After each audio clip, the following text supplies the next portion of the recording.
말씀을 같이 나누도록 하겠습니다. 우리 앞을 보시고요. 말씀의 제목을 우리 같이 큰 소리로 읽습니다. 시작. 믿음으로 찬양할 때 기적의 문이 열립니다. 믿음으로 찬송할 때 기적의 문이 열립니다. 라는 제목으로 말씀 전달을 하겠습니다. 자, 오늘 한번 마치고 봅시다. 네,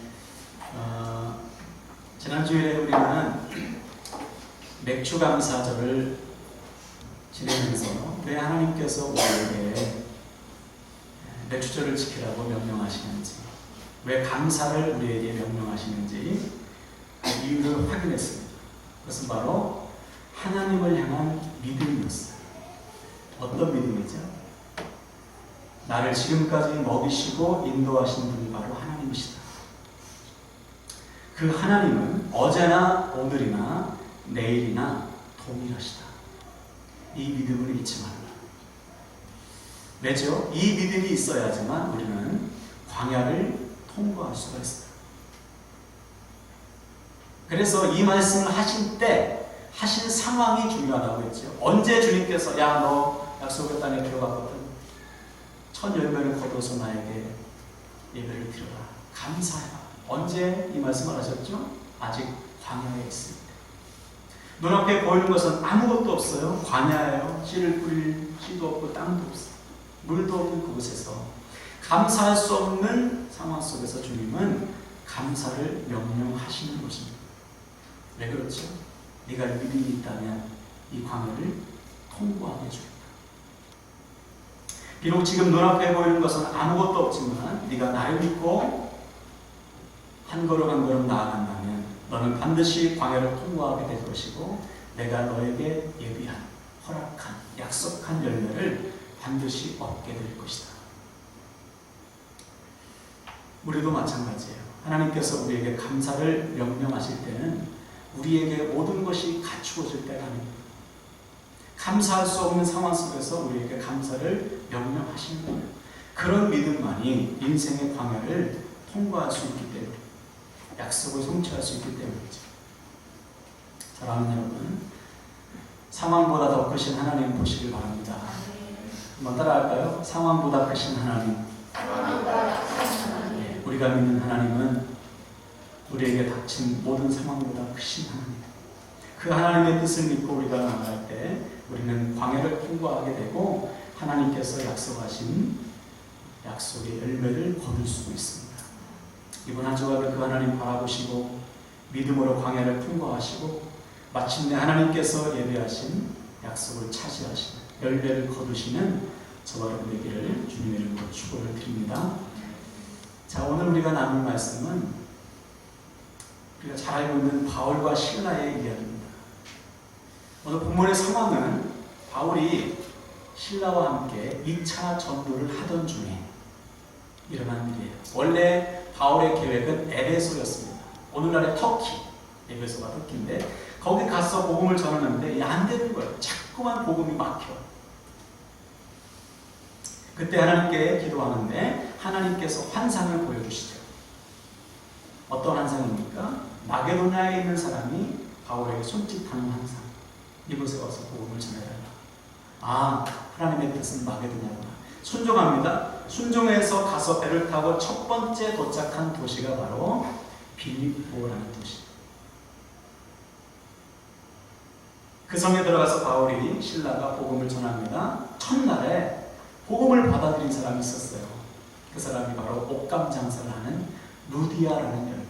이 여인이 바울이 전하는 말씀을 듣고 예수 그리스도를 영접합니다.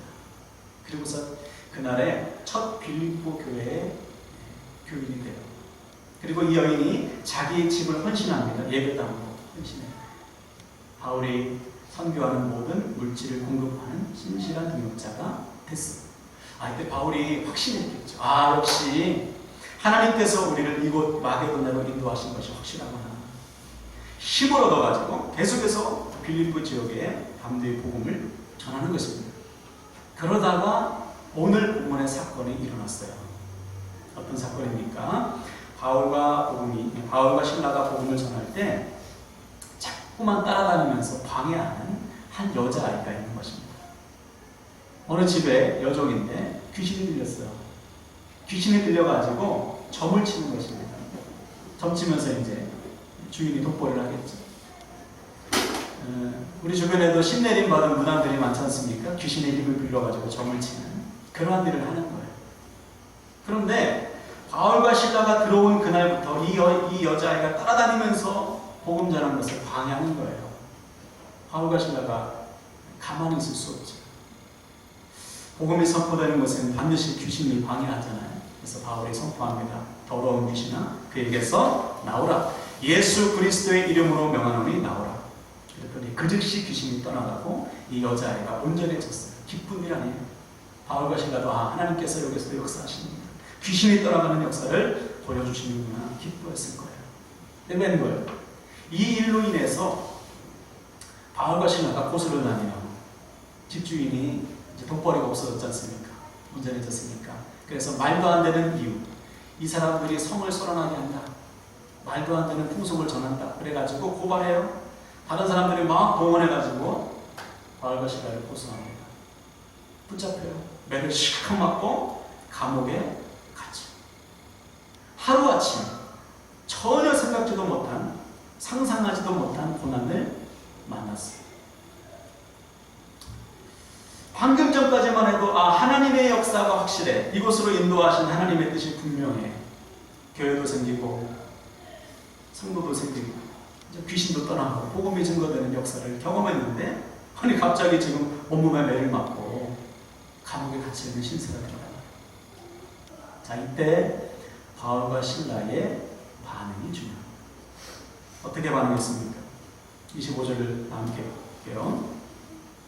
한밤중에 바울과 실라가 기도하고 하나님을 찬송하며 죄수들이 듣더라. 한번 따라할까요? 기도하고 찬송하네. 네.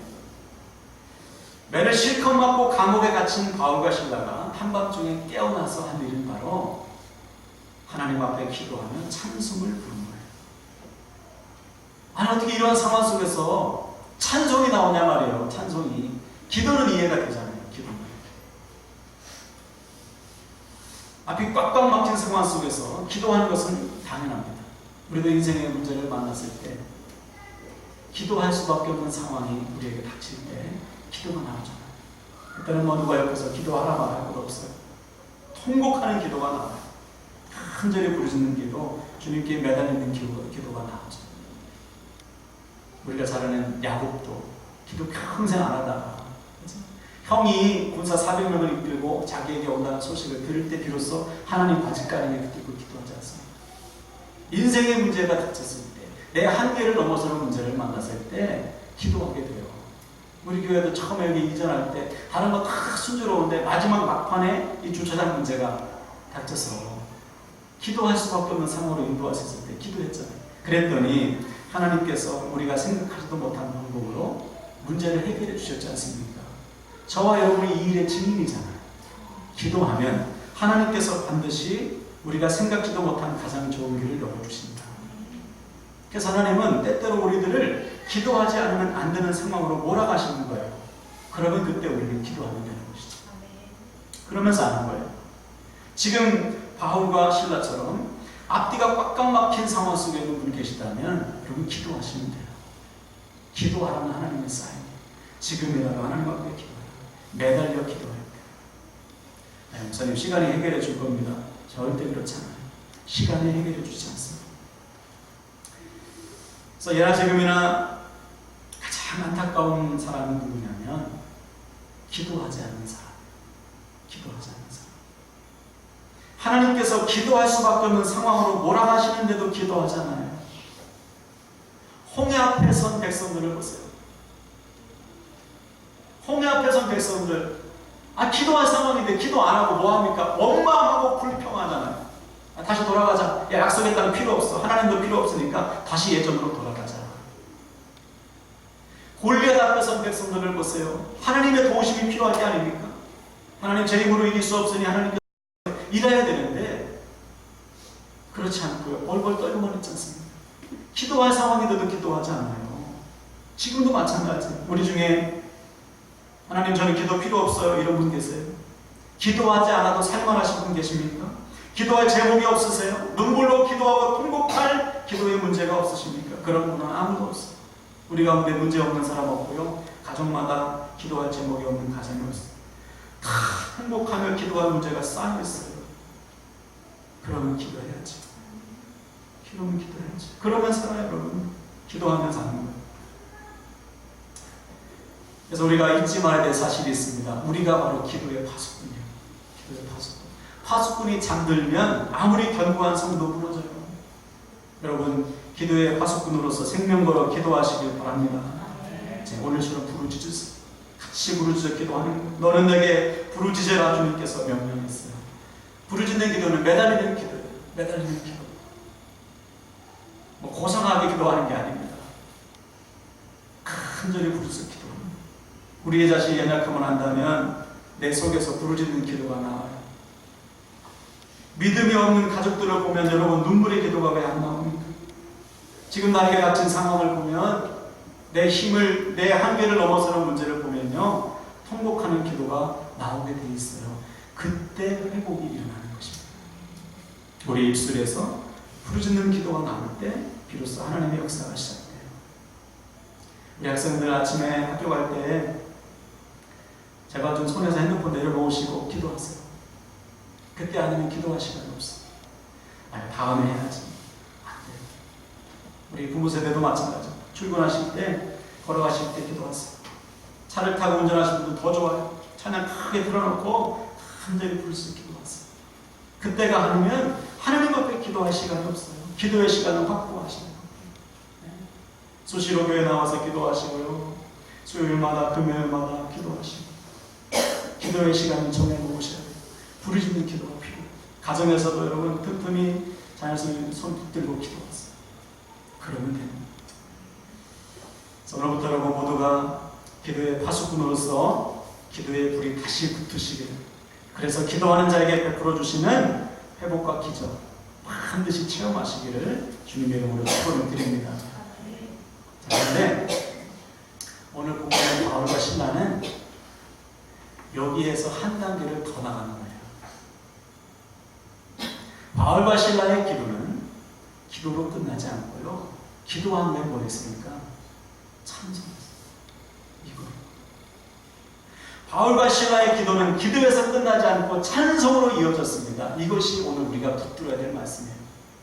저도 기도하고 난 다음에 저도 모르게 아이고 할 때였어요. 한숨이 훅 실컷 기도하고 나왔는데 하나님 앞에 눈물 탁 쏟으면서 하나님 도와주세요 기도하고 나오는데 일어서면서 아이고 할 때가 많아요. 왜 그럴까요, 여러분? 내 안에 아직 염려가 남아서 그래요. 내 안에 아직 근심이 남아서, 내 안에 아직 슬픔이 남아서, 내가 기도한 다음에도 내 안에서 한숨이 나오고 여전히 힘이 없는 거예요. 내가 기도를 잘못했기 때문에. 우리가 하나님 앞에 기도한다는 것은 내 삶의 문제와 마음의 소원을 하나님께 통보하고 끝내는 게 아니에요. 하나님 제 소원이 이거니까, 제 문제는 이거니까 일을 이렇게 해주세요. 이것이 저의 소원이에요. 이 기도가 아니에요. 기도는 뭐냐? 하나님, 하나님의 선하심을 믿어요. 하나님의 신실하심을 믿어요. 하나님 손에 다 맡길게. 가장 좋은 걸 주십시오. 믿어요. 이게 기도예요. 내 삶의 모든 것, 응답까지 하나님께 다 맡기는 것. 그때 비로소 우리의 입술에서 한숨이 아니라 감사와 찬송이 나옵니다. 그래서 바울은 기도에 대해서 이렇게 정리했어요. 우리 앞을 보고 한번 읽어볼까요? 네, 넘기세요. 시작. 아무것도 염려하지 말고 다만 모든 일에 기도와 간구로 너희 구할 것을 감사함으로 하나님께 아뢰라. 그리하면 모든 지각에 뛰어난 하나님의 평강이 그리스도 예수 안에서 너희 마음과 생각을 지키시리라. 아멘. 기도하는 자에게 나타나는 특징은 뭐냐면 감사와 평안. 감사와 평안. 믿음으로 드리는 모든 기도는 감사가 나오고 평강이 임하게 되어 있어요. 지난 시간에 나눴던 다니엘 기억하시죠? 그의 기도는 무엇으로 끝났습니까? 감사로 끝났어요. 상황을 보면 감사가 안 나와요. 그러나 하나님을 보니까 감사합니다. 이 말은 다니엘이 감사가 임할 때까지 기도했다는 거예요. 감사할 수 없는 상황이죠. 어떻게 감사가? 여러분 지금 주어진 상황이 감사가 됩니까? 감사할 상황이 아닌 게 더 많죠. 감사는커녕 절망과 낙심, 불평과 원망이 나와야 정상인 상황이고, 그러나 하나님을 보니까, 선하신 하나님, 신실하신 하나님을 보니까 하나님께서 나에게 주시는 감사가 나오고요, 하나님께서 나에게 주시는 평강이 우리 마음과 생각을 지키십니다. 오늘 본문의 바울도 신라도 기도하다 보니까, 하나님을 바라보다 보니까 찬송이 나오는 거예요. 지금 상황은 기가 막힌 상황이죠. 아유, 복음을 전하게 하시고 이게 뭡니까 하나님, 왜 감옥에 가둬놨어요? 한숨이 나오는 상황이지만 하나님을 바라보고 또 묵상하고 하나님의 선하신 뜻을 생각하니까 이 기도가 찬송을 받아요. 우리의 기도가 찬송으로 이어지길 축복합니다. 네, 신실하신 하나님을 보면 우리의 기도도 찬송으로 감사로 바뀌어요. 성경에 보니까 욥도 그랬더라고요. 태초부터 지금까지 욥과 같은 고난을 받은 사람은 이전에도 없고 이후에도 없어, 앞으로도 없을 거예요. 욥은 하루아침에 모든 재산을 잃었어요. 자녀들을 다 잃었어요. 건강을 잃었어요. 자기의 아내마저 당신 차라리 하나님 저주하고 죽어. 저주를 내뿜었어요. 부인이. 그 정도로 욥은 지금 완전히 망했어요.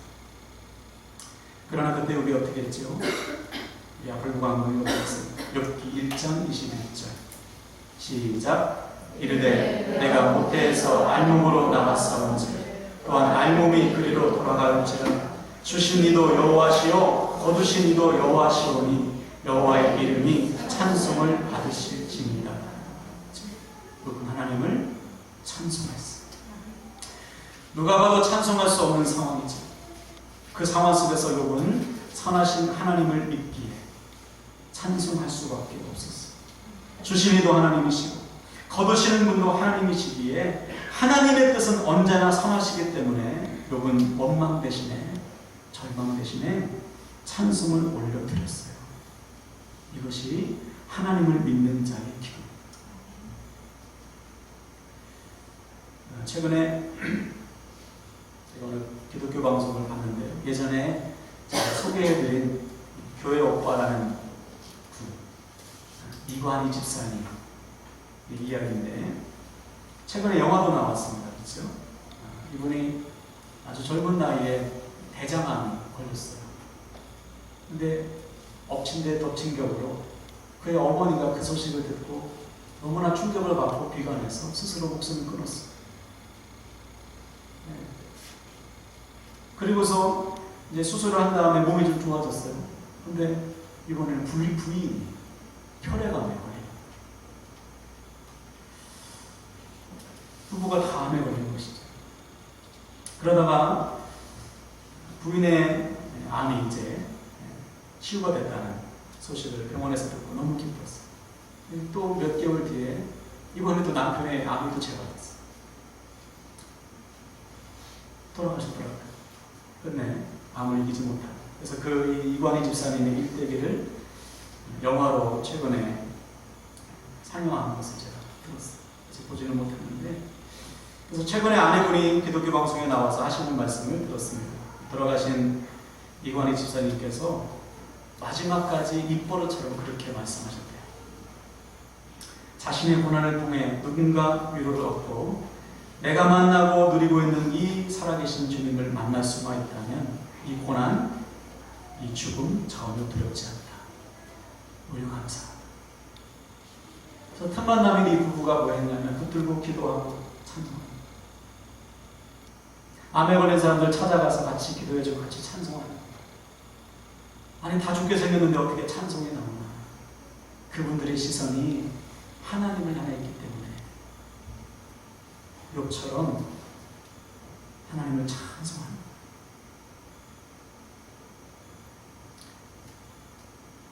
우리도 마찬가지입니다. 여러분 오늘부터 무슨 일을 만나든지 기도하시고 기도하시되 신실하신 하나님을 믿으시고 찬송하시길 바랍니다. 마음에서 감사와 찬송이 나올 때까지 기도하세요. 감사가 나오지 않으면 기도를 쉬지 마시고 계속 기도하세요. 찬송으로 이어질 때까지. 그러면서 기적이 일어나요. 기적. 그래서 오늘 본문에 보니까 기적이 일어났어요. 바울과 실라가 기도하고 찬송했더니 어떤 일이 일어났습니까? 땅이 흔들리고 옥문이 열리고 성곽 아래 묶였던 사슬이 풀리고, 잠을 자고 있던 간수가 깜짝 놀라가지고 옥문들이 다 열리고 사슬이 풀려졌으니까 이 죄수들이 탈옥하죠. 스스로 책임감을 가지고 죽으려고 하죠. 그때 바울이 말, 우리가 다 알겠습니다. 그때 간수의 입에서 놀라운 말이 튀어나오죠. 어떤 말이 튀어나왔습니까? 30절 31절 보세요. 그들을 데리고 나가 이르되 선생들이여 내가 어떻게 하여야 구원을 받으리까? 이르되 주 예수를 믿으라. 그리하면 너와 내 집이 구원을 받으리라. 상상할 수도 없는 일이 일어났어요. 이 간수의 입에서 구원이라는 말이 튀어나옵니다. 어떻게 하여야 구원을 받을 수 있습니까? 이때 깨달았죠. 하나님께서 우리에게 이 고난 주신 목자. 매를 맞고 내가 감옥에 갇힌 이유가 바로 이구나. 간수와 간수의 가족을 살리시기 원하십니다. 닫혔던 복음의 문이 활짝 열려진 소리로 선포하자. 주 예수를 믿어라. 그리하면 너와 내 집이 구원을 얻으리라. 할렐루야. 이제 그 밤에 간수뿐만 아니라 간수의 모든 가족이 복음 듣고 예수 그리스도를 영접하는 구원이 일어났어요. 이거죠. 앞뒤가 꽉꽉 막힌 상황 속에서 바울과 실라가 하나님께 기도하며 찬송했더니 신실하신 하나님께서 기적의 문을 열어주셨습니다. 여러분, 이 기적의 문 여러분에게도 열릴 줄 믿습니다. 저에게도 열리고 여러분에게도 열려요. 반드시 기도하고 찬송하라. 그래서 어떻게 하면 돼요, 여러분? 우리도 바울과 실라처럼 인생의 장애물을 만났을 때, 감당할 수 없는 고난을 당했을 때 신실하신 하나님께 기도하며 찬송하시길 축복합니다. 그래서 오늘부터 어떠한 상황 속에서도 믿음 잃지 마시고 가장 좋은 길을 열어주시면 선하신 하나님을 찬송하는 저와 여러분 되시길 주님의 이름으로 간절히 축원을 드립니다. 할렐루야. 이 시간에 말씀을 드리고 찬양할 때요, 하나님, 나의 슬픔을 찬송으로 바꿔주소서. 나의 근심을 찬송으로 바꿔주시옵소서. 우리 가사 하나하나 고백할 때요, 우리 안에 있는 슬픔이 떠나가고 어둠이 떠나가게 될 줄로 믿습니다. 우리 주보에 안무가 있으니까 우리 하나하나 보면서 고백하며 찬양합시다.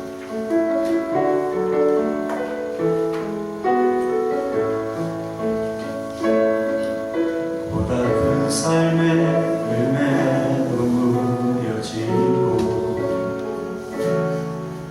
또 사라질 것에 내만 두네.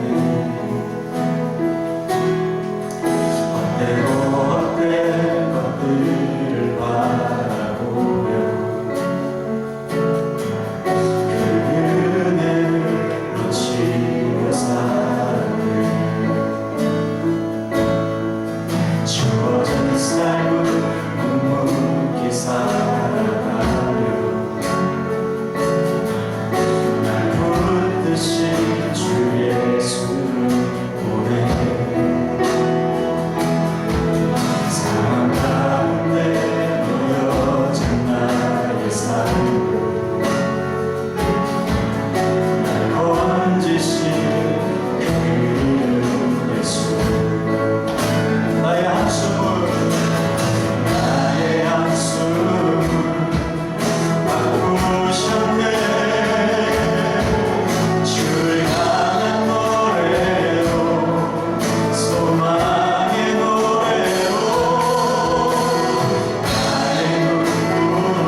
찬양으로 바꾸어 주소서. 주님을 바라보는 자마다 하나님 바꾸어 줄 줄로 믿습니다. 주님을 바라보는 자마다 주님 우리의 기도가 찬송으로 바꾸어 줄 줄로 믿습니다. 기도하며 찬송할 때 기적을 베풀어 주실 주님을 믿습니다.